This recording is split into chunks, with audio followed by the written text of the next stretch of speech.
Welcome to the debate.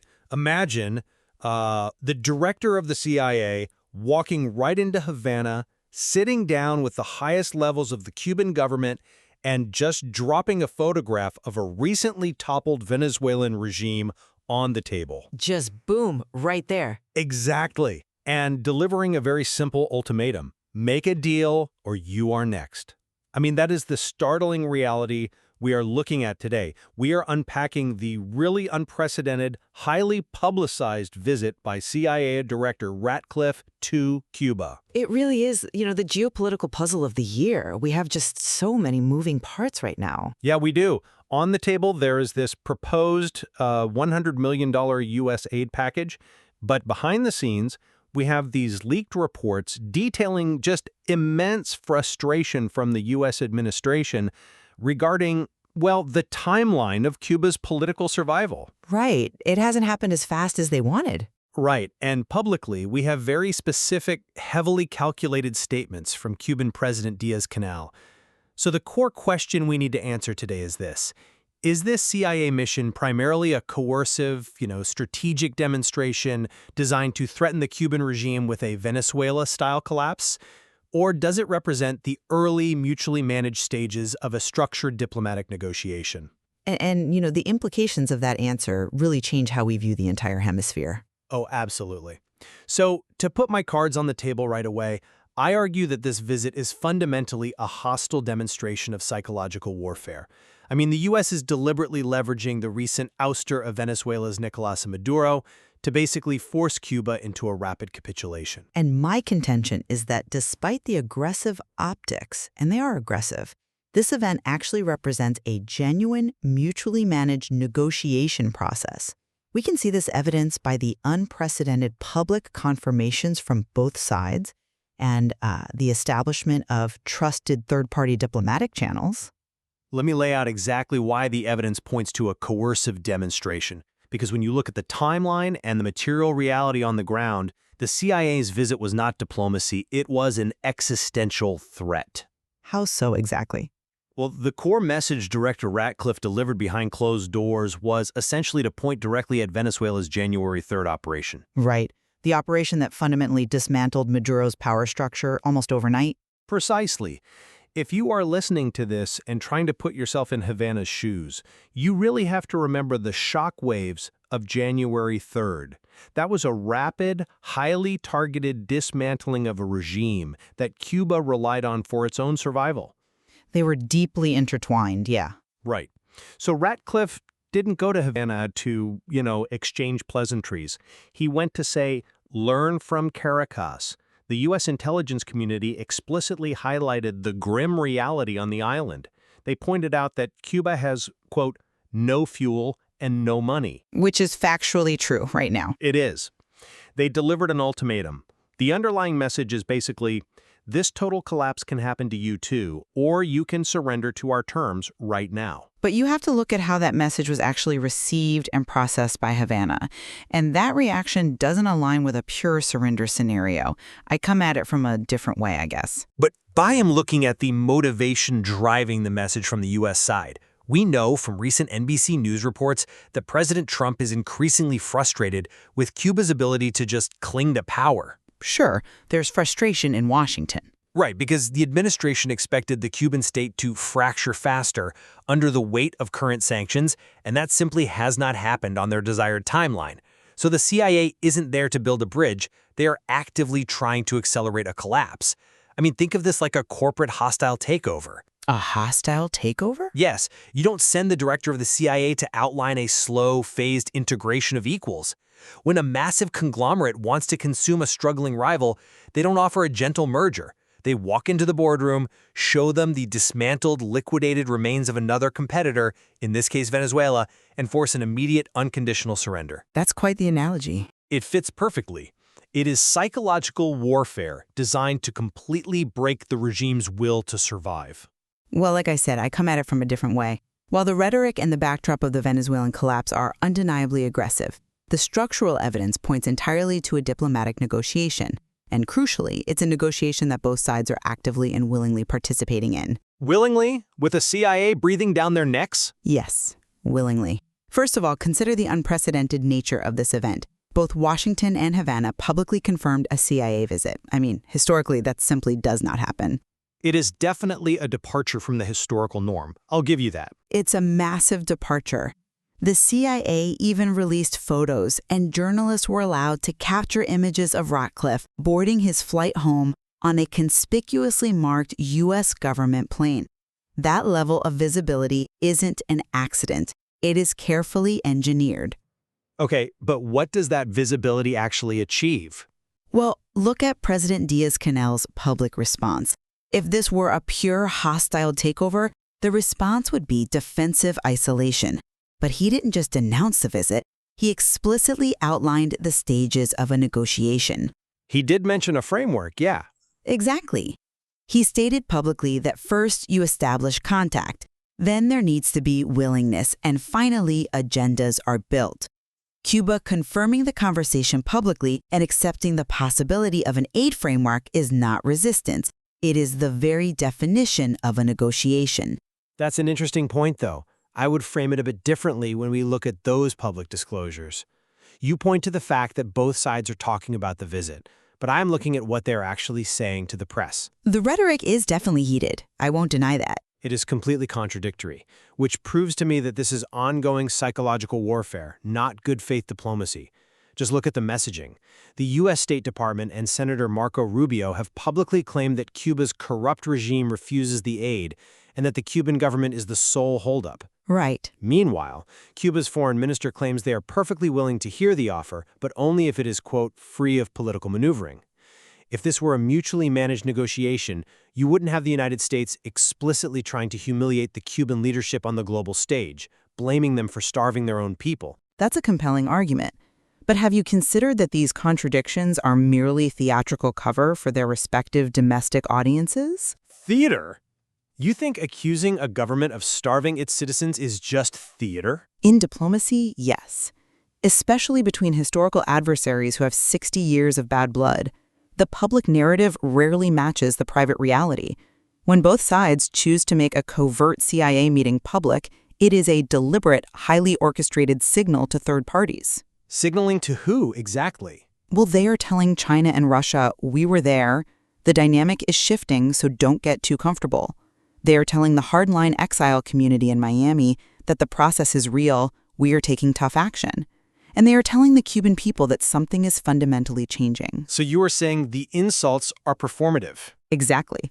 Marco Rubio using tough language about a corrupt regime, while Cuba demands respect for its sovereignty. I mean, that is exactly how you manage hardline domestic constituencies. The deal is being built quietly in the background while the theater continues loudly in the foreground. Well, they see why you think that, but let me give you a different perspective. If both sides are just playing a complex game, managing domestic audiences while secretly building a diplomatic bridge, why would the United States use the CIA for this signaling? Because the CIA has a direct line to the executive. But the CIA is an intelligence agency inherently tied to subversion, regime change, and covert operations. If your goal is to signal to China, Russia, and Miami that a legitimate, stable diplomatic process is underway, you use the State Department. Normally, yes.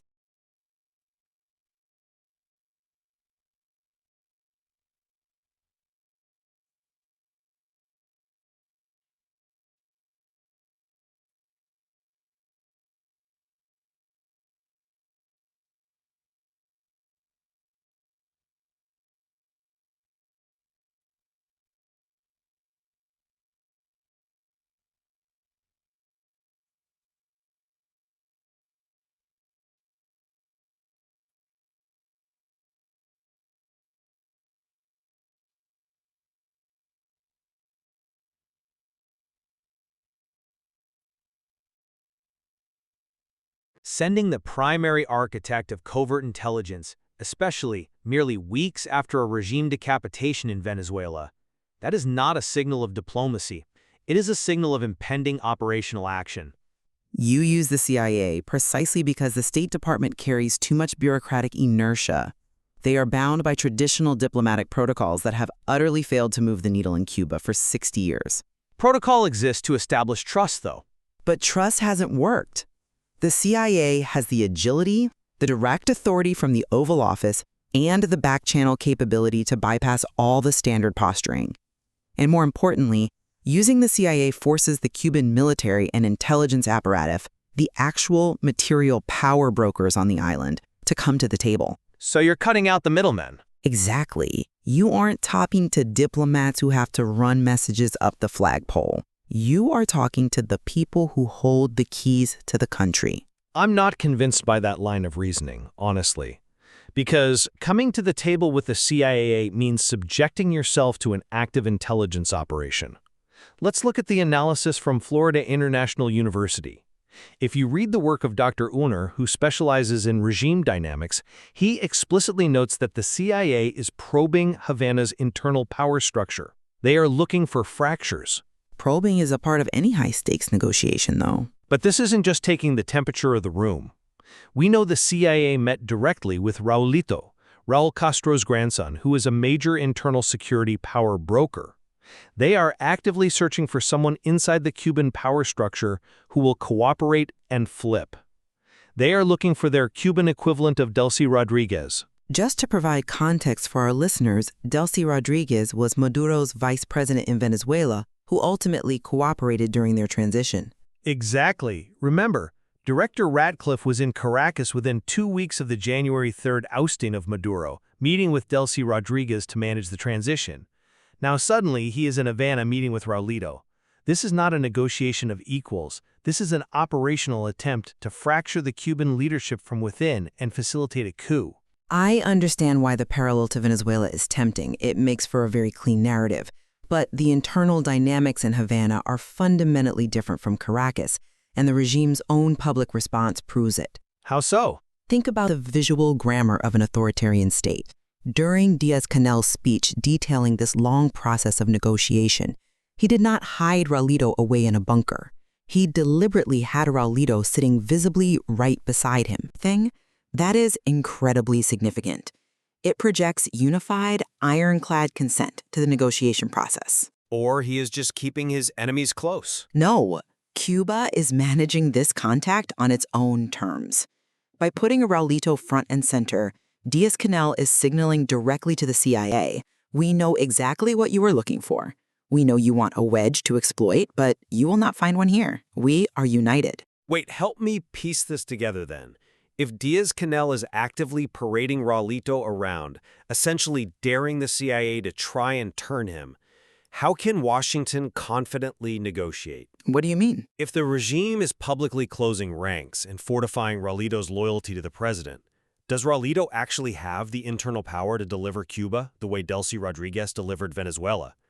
It seems to me that the CIA is just rattling the cage to see what falls out, rather than carefully cultivating a reliable partner for a transition. You are assuming the U.S. actually wants Raulito to execute a sudden, backstabbing transition. What if the U.S. recognizes that a sudden, chaotic collapse in Cuba, which is, remember, only 90 miles from the Florida coast, is a strategic nightmare? Well, a collapse is exactly what the administration has been pushing for with maximum pressure sanctions. Rhetorically, yes. But pragmatically, a managed, negotiated transition requires the Cuban leadership to be unified enough to actually enforce the terms of whatever agreement they sign. So they need them strong enough to hold up their end of the bargain. Exactly. If the leadership fractures, you get chaos, mass migration crises, and a failed state right on America's doorstep. The U.S. actually needs Raulito and Díaz-Canel to be unified so that when a deal is finally struck, it holds. Okay, if we logically follow your argument that the U.S. wants a managed transition rather than a collapse, we run straight into a wall when we look at the actual mechanism the U.S. is using to apply pressure right now, which is the $100 million aid package. The aid package is the central pillar of the negotiation. But it is not a benevolent gift to stabilize a struggling regime. What we are really watching here is weaponized diplomacy, where the terms of the peace treaty are literally the weapons of war. As Marco Rubio stated very clearly, this aid is strictly structured so the Cuban government cannot touch a single cent of it. Because the U.S. taxpayer won't fund a communist military apparatus. It's a non-starter in Washington. Sure, but look at the psychological effect on the island. The United States is using the promise of a massive influx of resources to highlight the regime's total failure to provide for its citizens.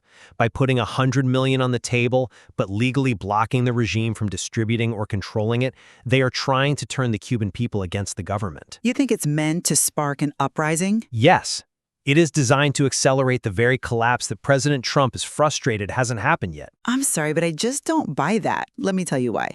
If this aid package was purely a cynical, psychological attack designed to humiliate the regime and trigger a popular uprising, you would not structure its delivery the way the U.S. has proposed. But they structured it to explicitly bypass the state. Yes, but how are they bypassing it? The State Department specifically outlined that this humanitarian assistance would be routed through the Catholic Church and independent humanitarian organizations. Right.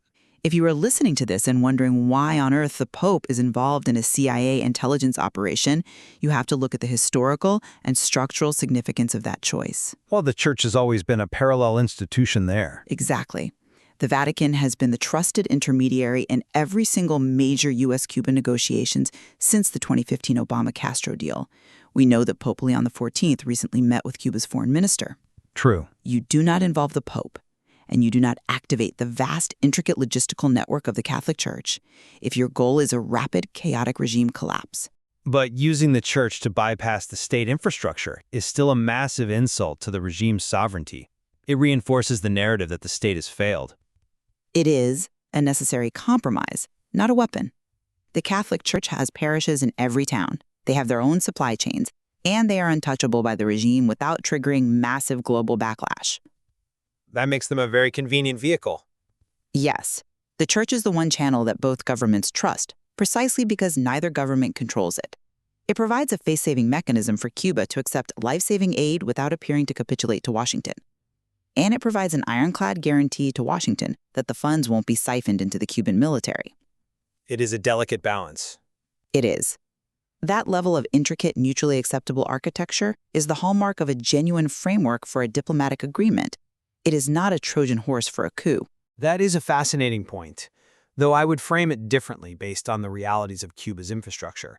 Engaging the Catholic Church might be a practical necessity simply because the Cuban state is literally out of fuel and money. They are certainly facing a dire logistical crisis. Right. They physically do not have the logistical capacity to distribute the aid across the island, even if they wanted to. So the U.S. using the Church's supply chains doesn't necessarily prove a desire for a long-term diplomatic settlement. It simply proves the U.S. is bypassing a failed state apparatus to get the job done. A logistical workaround. Exactly. To go back to my corporate takeover analogy, the U.S. isn't setting up a joint escrow account for a merger. They are just using a third-party liquidator because the rival company's management is already bankrupt. I see the parallel you're drawing. The underlying reality remains that photograph of Venezuela. The CIA did not go to Havana to talk about the Pope's charitable works. They went to show Cuba what happens when a regime defies Washington, using the rubble of Caracas as their primary bargaining chip. But the rubble of Caracas is exactly why Havana is engaging methodically instead of panicking. They recognize the existential threat, clearly, but their response has been careful diplomacy. Careful diplomacy? Yes. Díaz-Canel named the specific stages of negotiation. He managed expectations by publicly stating they are, quote, still far from an agreement. That is the critical piece here. A regime that is merely being threatened with imminent destruction panics, lashes out militarily, or shuts down all communication in paranoia. They certainly haven't shut down communication. No, they did none of those things. They opened the door, they acknowledged the process to the world, and they bought themselves time. That is what the breaking of strategic silence looks like, slowly, deliberately, and on Cuba's terms as much as possible. Well, we have covered a lot of ground today, and we are clearly looking at two very different interpretations of the exact same data points. To summarize my position, the evidence strongly suggests that the CIA's visit is fundamentally an aggressive, coercive demonstration. The hostile takeover? Right.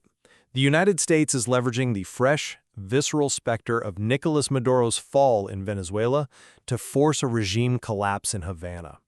Between the structure of the $100 million aid offer designed to highlight regime failure, the pointed intelligence assessments about Cuba's lack of fuel, and the probing of internal figures like Raulito, it points to an operational ultimatum masked as diplomacy.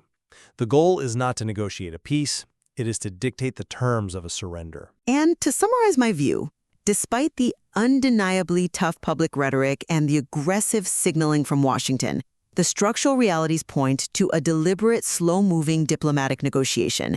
The unprecedented mutual disclosures of a CIA visit, the highly deliberate use of the Catholic Church as a trusted logistical back channel, and President Díaz-Canel's own public acknowledgement of a phased negotiation process reveal a completely different reality. Both sides are engaging in a highly choreographed dance, managing their domestic hardliners while slowly building a functional framework for a transition.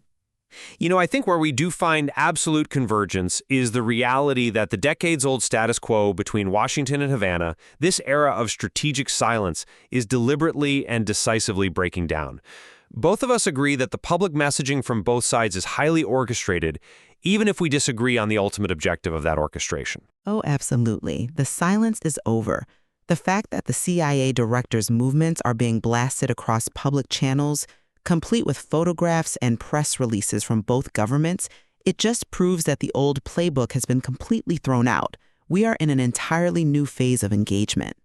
The fundamental disagreement remains whether the driving force of this new phase is the imminent threat of systemic collapse driven by a frustrated U.S. administration, or a mutual, pragmatic desire for a negotiated settlement that avoids a catastrophic failure of the Cuban state. It really forces us to reflect on the immense complexity of modern geopolitics. It really does. Psychological warfare and diplomatic negotiation do not just exist in the same universe. They often operate on parallel tracks, using the exact same events to advance totally different agendas. And understanding that dual reality is absolutely essential to grasping the future of the region. If we only look at the aggressive rhetoric, we miss the quiet institutional building with the Vatican. If we only look at the diplomacy, we miss the very real threats being leveraged by the intelligence community. And there is just so much more to explore here. Especially with other global players. Yes, particularly regarding how third-party actors like China and Russia will interpret these public signals. Will they step in to fill the void, or will they read the CIA's presence as a sign that Cuba is finally pivoting toward Washington's sphere of influence? Which brings us right back to our opening thought. We are watching a hostile corporate boardroom drama play out on a geopolitical scale. The photographs of a dismantled rival have been thrown on the table. The ticking clock is echoing in the room. But whether the final document signed is an unconditional surrender or a carefully negotiated merger of interests remains to be seen. We will have to wait and see. It is a brilliant reminder that in international relations, the most aggressive threat is sometimes just the opening bid. We will leave it to you to weigh the evidence and decide what is really happening in Havana. Thank you for joining us.